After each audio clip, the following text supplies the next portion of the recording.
pati yung nakatira doon sa mga dalawang garahe pa yun. Yun, sa may garahe, damay. Tama yun? Bakit? Papapatira na ni Edna. Para walang makadaan. Gawa nung nagpapagawa sila doon. Ayun, yun ang maganda. Saan doon nagpapagawa? Pwede naman yung ano eh, pag ano eh, papagawa. Wala naman pakalipin yung ano eh, yung kayo, wala na ako dyan. Hindi mo niya yung papagawa. Alin na nadaanin na patong na warto. Wala ka gano'n talaga. Wala ka gano'n. Dapat ka ako na noon, nakabubuhat na ate.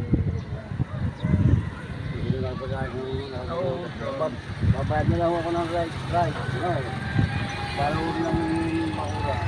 Isa yung hanap akong pinabago. Wala rin. Kaya nahanap ganyan. Eh kay Bobet, ganun din ang ginawa. Oo, kay Bobet. Wala rin na. Wala rin nagawa si Bobet. Wala Ano? magawa sila sa kanila yun eh.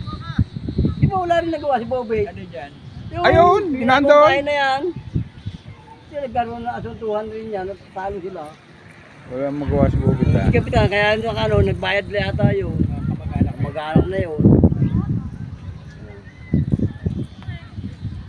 Wala sila magagawa. Ano eh, wala ka talaga kayo magagawa. Eh, paano kami? Wala kami gagagawa. Abay, problema nyo yun. Problema nyo yan. Problema nyo yan. Bumili kayo ng right of way, babayad kayo. Binili nyo naman lupa yung right lang naman, wala titulo.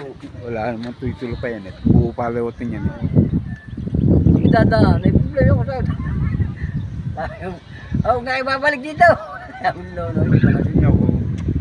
sabi mo, hindi mo bang gawin gagawa. Hindi po, mga expert ka naman mga Barangay. Wala kang magagawa dyan. Isang pulis dyan eh, hindi mga yan. Hindi kasi pagkakalis. Ang magawa, ang nagawa,